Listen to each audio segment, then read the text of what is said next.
Hallelujah. Amen. God is able. Yeah. God is able. God is able to do what He says He will do. God is able to do what He says He's going to do today. You see, God says, or Daniel says, God is a God who changes times and seasons. Now you see, Daniel was praising God after getting a revelation. You see, the story is like there was a time when the king had a dream. Now the king says, I want all the magicians, I want all the wise men to come and give me the interpretation of the dream.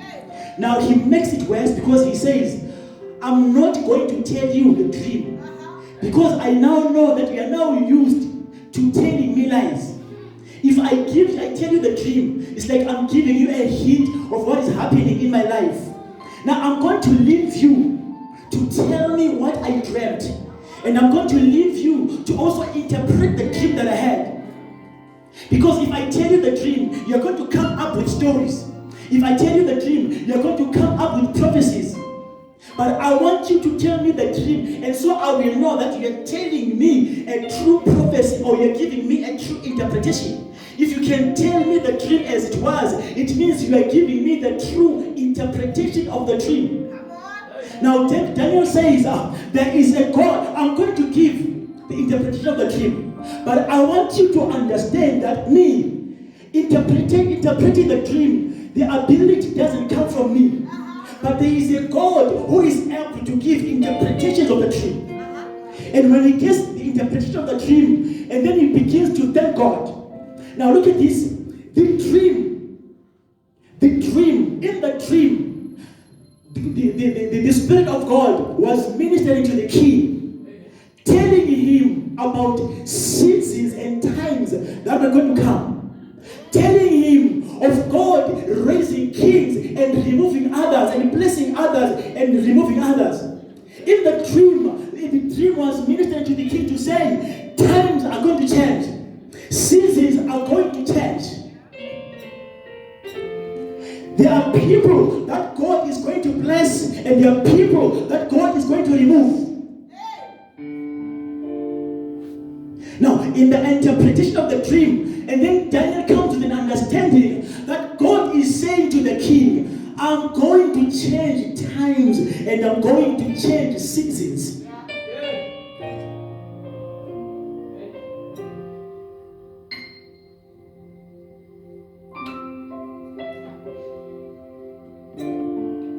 Times and seasons are in the hands of God. The reason why God is able to change times and change seasons is because times and seasons are in His hands. God created time. God created seasons. And God made us to live in times and live in seasons. But God Himself does not live in times or seasons because He is the Alpha and the Omega. He is the beginning and He is the end. You see, God does not live in the times. But because He does not live in the times, because He is the Alpha and the Omega, that's why at times, when there is a time in your life when things are tough, He will come to you and say, be still and know that I'm God, because He knows the end. When the going gets tough, God will come to you and say, it shall be well with the righteous, because He knows the end. God is able to control, is able to change the times and the seasons.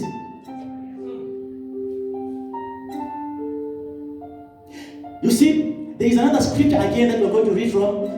It's in the book of Ecclesiastes chapter 3. Let me just go there and hold the line.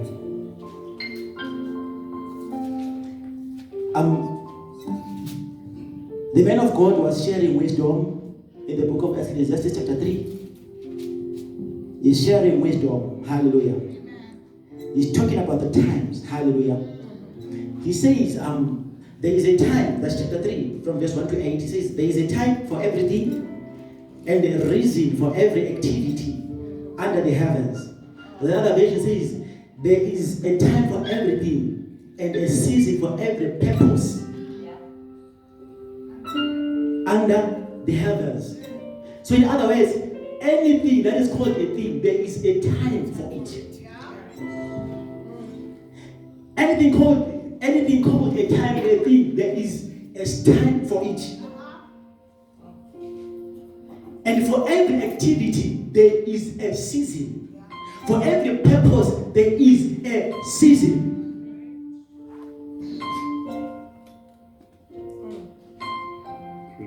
Now you see, if you study the word, there is a definition of time. Time is defined as chronos. And chronos, time is like, it is a frame of events within God's plan. It is a frame of events within God's plan. And Miles Woodrow says, time is a period. It is a period.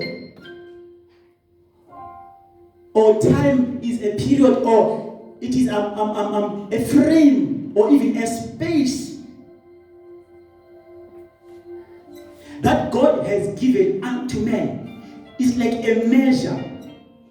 Hallelujah. It's like a measure. So God is able to change all those things. Now in the time there are events. In the season, the word season is defined as the word kairos, meaning specific, special event occasions. So if you look at time talks about events, seasons talk about occasions. So in simple ways, we are saying God is able to change events. God is able to change occasions.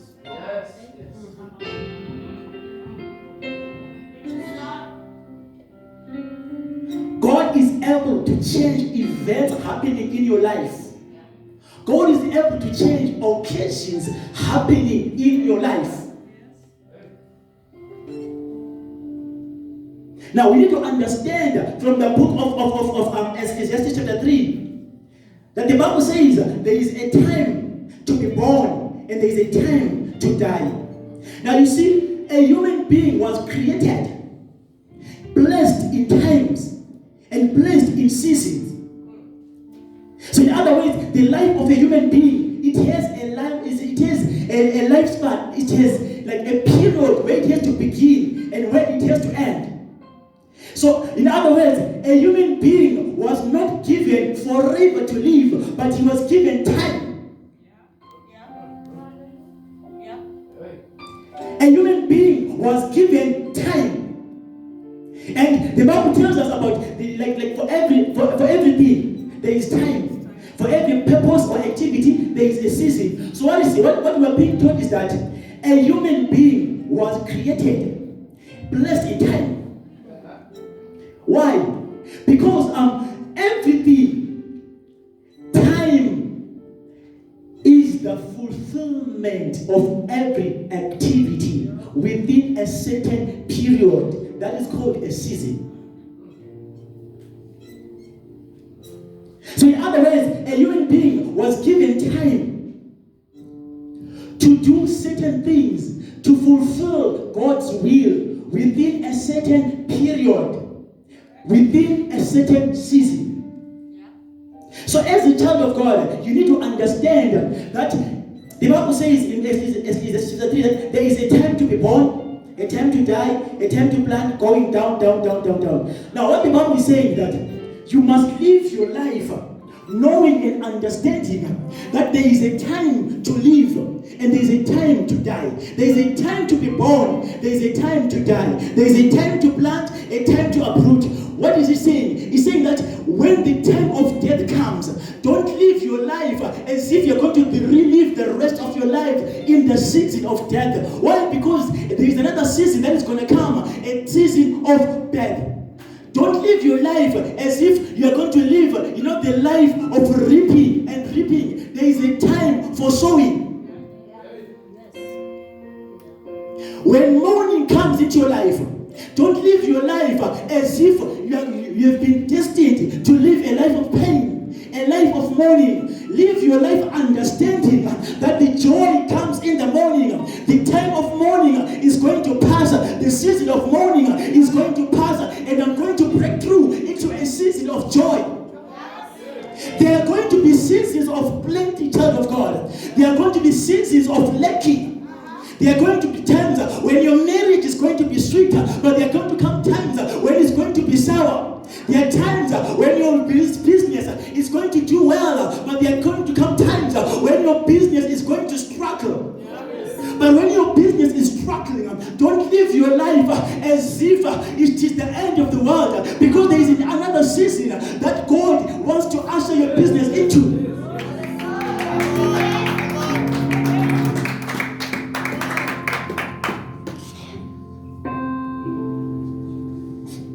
Genesis chapter 8 verse 22 confirms that as long as the earth exists,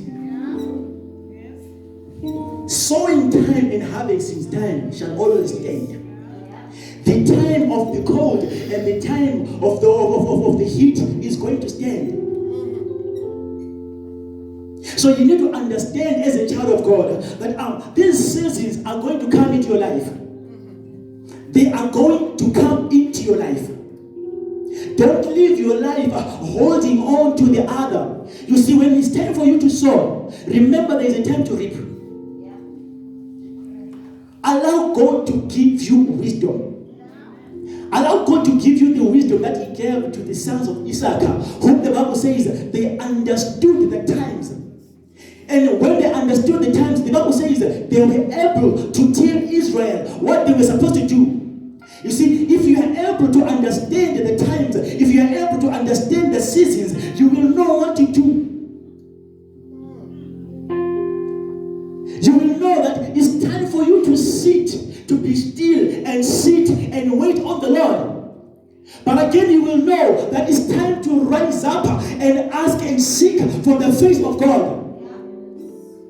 So it is important to understand the times and the seasons in your life.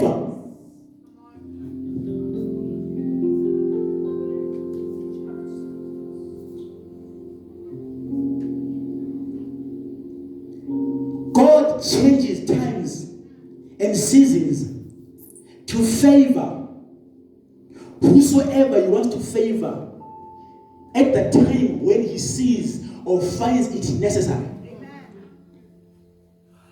God changes times and seasons to favor whosoever He wants to favor at that time.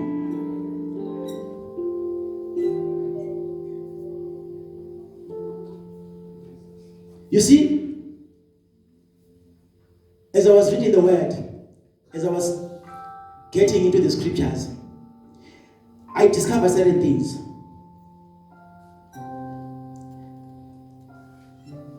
God changes times and seasons to favor people when He sees it necessary. But now you see, if you can be able to understand the times and the seasons are happening in your life, you will be able to understand the two things. There is a time when you just need to sit, be still, and let God be. But again, there is a time when you need to stand up and take a step and approach God to change your time and to change your seasons. You see, as much as God is able to independently or sovereignly change times in our lives and seasons as He wills. But you see, there is something again that God teaches us. God does not encourage laziness. You see, that's why at times He puts you in a position whereby you know that the only way out here is to seek for His face. You know, He puts you in a position whereby you know that the time that I'm in, the season that I'm in, I cannot continue anymore in it. And you rise up and you seek for His face to change the times and the season in your life. If you get into the Word of God, you are going to find men who rose, stood up, and took it upon themselves to attract God's favor, to change their times and their situations. There are certain things in our lives that we can do that can push God to change times, to change events happening in our lives and occasions happening in our lives. 2 Kings chapter 2 verse 20.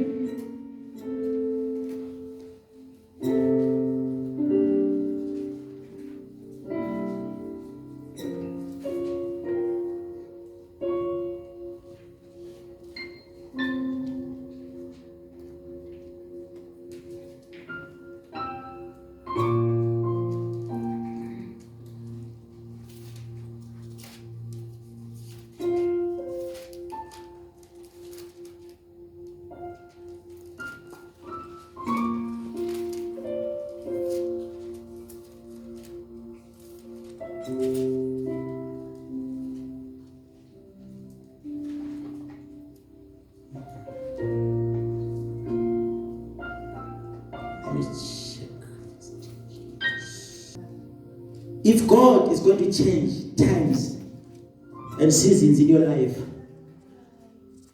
there's I'm looking for the chapter where Hezekiah was supposed to die. Now, when Hezekiah was supposed to die, the Bible says he turned his face against the wall and prayed to God. And the Bible says when he prayed to God, God gave him 15 more years. Now, according to the time, it was time up for Hezekiah to die. It was time up for Hezekiah to die. But now, the reason why Hezekiah came to this point, it was because of his pride. But the Bible says he repented to God. He made a prayer of repentance. Now, child of God, you need to understand that repentance, number one, repentance can make God to come and change times and seasons in your life. Amen. When Hezekiah was supposed to die, but he repented before God. When he repented before God, God had mercy on him and he extended many years.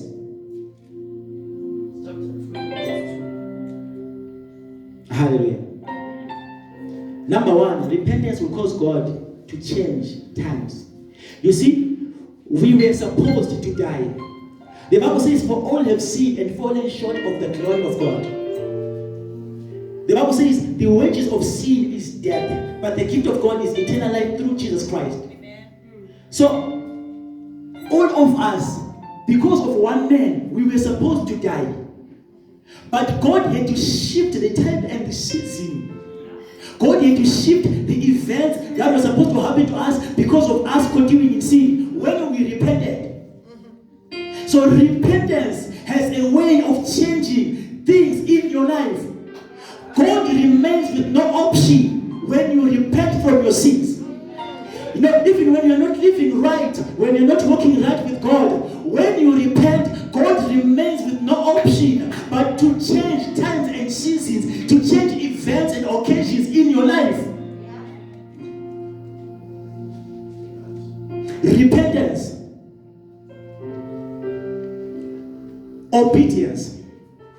Genesis chapter 26, verse 2 to 12 is a story that we know. The Bible talks about God says to Isaac, do not go down to Egypt. but stay here in Gerar, and I will bless you. The Bible says Isaac obeyed God, and he stayed.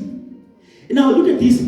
The Bible says it was a time or a season of drought. It was a time and a season whereby even if you plowed, you were not going to reap anything.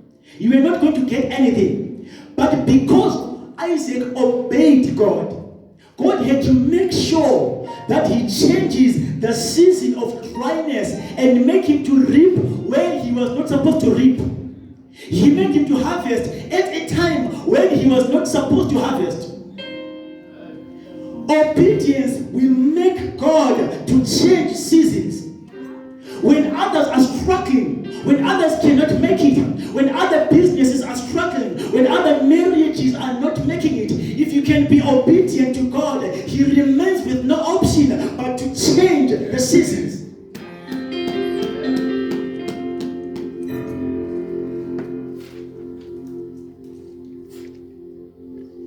Faith attracts God to come and change times and seasons, to come and change events, occurrences, or occasions. Matthew chapter 9 verse 22. The Bible says there was a woman who had been bleeding for 12 years. She had been bleeding for 12 years. That's time. Bleeding, that's the occasion, that's the occurrence, that's the season. She was going through a season of bleeding. So bleeding is what was happening. Bleeding is what was affecting him. Yeah. Now the Bible says the day when she met with Jesus Christ, the Bible says she said, I'm going to touch the hem of his garment. And when she did that, the Bible says her season was changed. The occasion, what used to happen occasionally in her life was changed. And when she was changed, Jesus says, my daughter, your faith has healed you. So faith, child of God, can attract God to come into your situation and change seasons and change times.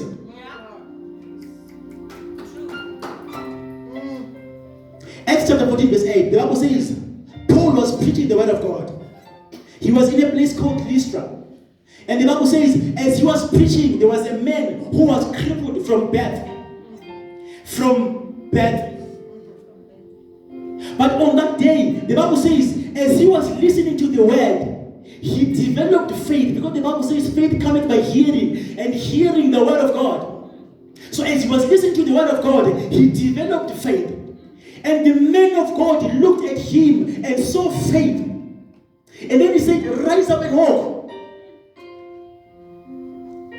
Because of faith, his season was changed. Faith leaves God with no option but to render the heavens come down and change the calendar and change the occasions and change the situation.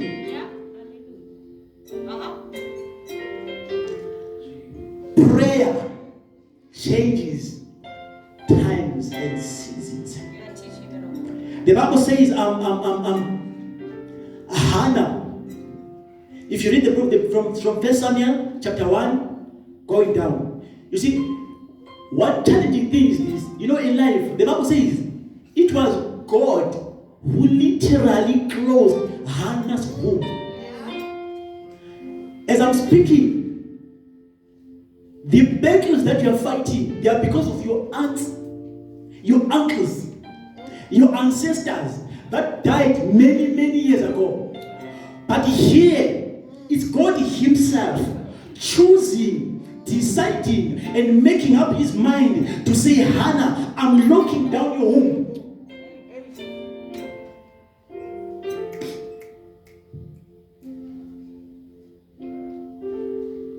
The Bible says, and Hannah prayed to God. You see, she prayed until the priest got uncomfortable. She prayed until the priest complained. If you're still praying and the priest is not complaining, you haven't begun to pray. If you are praying and your neighbors are not complaining, you haven't started praying. If you are praying and your workmates are not complaining, you haven't started praying. You see, sometimes God can put you in a position. You see, whereby we are living in the times where there are people who are called prayer warriors. But you see, sometimes life can put you in a position whereby sometimes you need to, at your workplace, you leave your office, you go to the toilet, you kneel down and pray to God. When you're driving your car, you see tears rolling down your eyes and you're pouring your heart to God. When you're standing among people here, because you're the only one who understands the times and the seasons that you're going through, life pushes you to pray and seek for the face of God.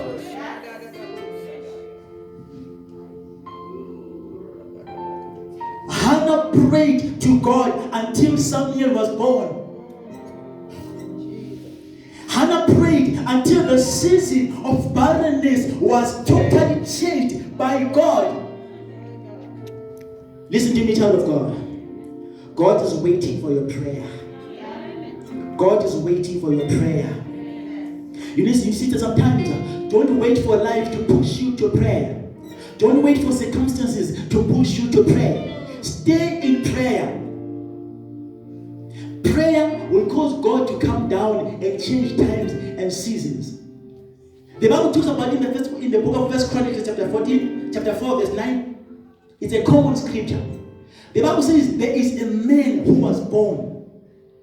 Because his mother had born him in pain, he gave him a name called the pain. But what changed his time, his seasons, was prayer. The Bible says he prayed that God could enlarge his territory. He prayed that God could remove the pain that he was going through, that he was born in. And the Bible says, and God he remained with no option but to change the occasions or the season that he was going through.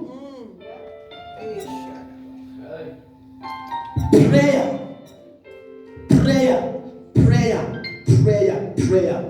I remember my brother when he was beginning in the morning, he says, if you're praying for 1 hour, it's high time. We are living in times whereby you have to be praying 5 hours.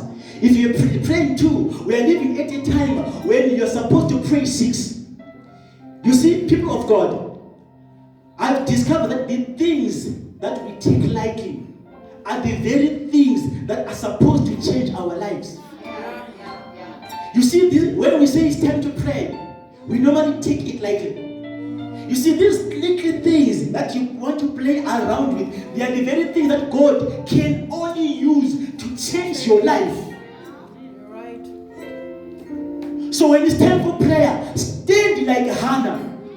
You see, on the day when she prayed, she was not alone. Elkanah was there, Peninnah was there.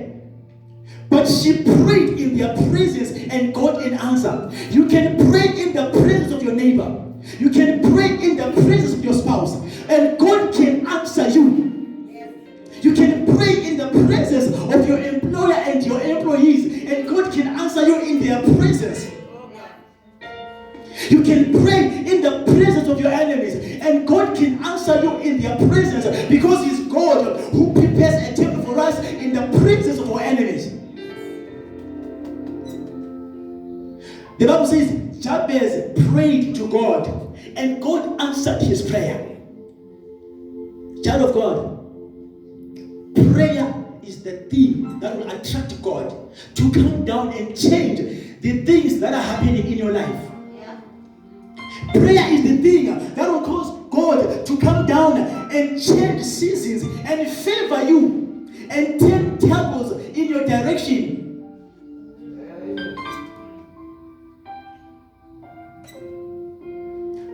Prayer.